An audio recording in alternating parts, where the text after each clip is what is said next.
berkumpul memanjatkan doa untuk keselamatan agama, bangsa dan negara.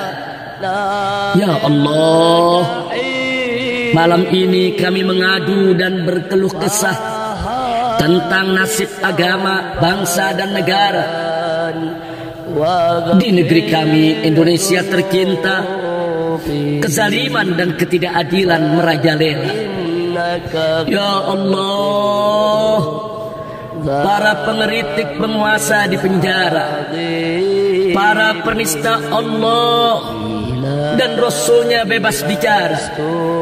Kenapa hukum tajam ke pengeritik penguasa, tapi tumpul ke penista yang maha kuasa?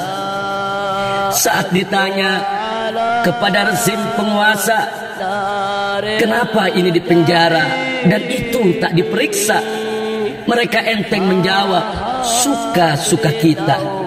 Ya, mereka angkuh berkata, suka-suka kita. Astagfirullah, astagfirullah, astagfirullahaladzim, wa natubu ilaih.